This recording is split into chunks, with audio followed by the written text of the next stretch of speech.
যাও, দেখবেন তোমার দ্বারা আর ফজরের নামাজ পড়া সম্ভব হয় না। কথা বলেন ঠিক কিনা? আরাম লাগা, খুব মালিশ করতে দেখে, যখন ফজরের রক্ত চলে যায় তখন ছটফট করে উঠে দেখে আর রক্ত। কথা বলেন না, হয় কি হয় না? এমন হয়। তাহলে শয়তান আজকেও আমাদেরকে ধোঁকা দিবে, আজকেও শয়তান আমাদেরকে ধোঁকা দিবে। বলবে কি দরকার আজকে মাহফিলের মধ্যে যাওয়ার, কি দরকার ওয়াজের মধ্যে যাওয়ার, কি দরকার ওয়াজের মধ্যে যাওয়ার। বসে বসে মোবাইল টিপো, বসে বসে ইন্টারনেট চালাও, বসে বসে টিভি দেখো, বসে বসে গল্প করো, বসে বসে গপ করো। শয়তান ওয়াসওয়াসা দেয়। কিন্তু যারা শয়তানের গালের মধ্যে সোপাটাঘাত করে, যারা ওয়াজের মধ্যে চলে আয়, আল্লাহ পাক রব্বুল আলামিন ওই মানুষগুলা যে মাহফিলে এসেছে তার সগীরা গুনাহগুলা আল্লাহ মাফ করিয়া দে। তাহলে এই যে মাহফিল, এই যে প্যান্ডেল, এই যে সুন্দর আয়োজন, এগুলা করলে লাভ না লস? আরো জোরে বলেন, লাভ না লস?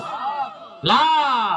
এই যে মসজিদ, এই মসজিদের উদ্যোগে যে আজকে মাহফিল, বন্ধুরা আমার, মসজিদের ভিতরে বন্দাদেরকে ঢুকায়া, যারা মসজিদের মধ্যে গিয়ে নামাজ আদায় করেন, যারা মসজিদ বানান, যারা মসজিদ নির্মাণ করেন, মসজিদকে সহযোগিতা করেন, টাকা দিয়ে, পয়সা দিয়ে, অর্থ দিয়ে, মসজিদের সাথে যাদের সম্পর্ক রয়েছে, কিয়ামতের ময়দানে মানুষ যখন পুলসিরাতের পুরে গিয়ে সবাই আটক হয়ে যাবে, যখন কুল কিরানা পাবে না, 30,000 বছরের রাস্তা, সেই রাস্তা পার হওয়া সম্ভব হবে না, ওই সময়ে মসজিদ সেখানে পুলসিরাতের পুরের পারে দাঁড়িয়ে থাকবে এবং একজন ঘোষণা দিবে, একজন ঘোষণা দিবে, কে আছো আজকে মসজিদের মধ্যে ঢুকো, তোমাদেরকে মসজিদ এক টান মেরে জান্নাতের মধ্যে নিয়ে যাবে।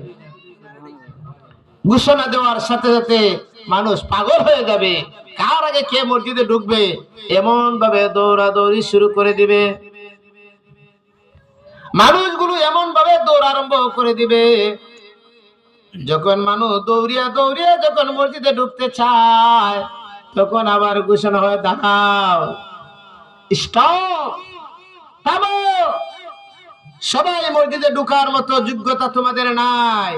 যারা পৃথিবীর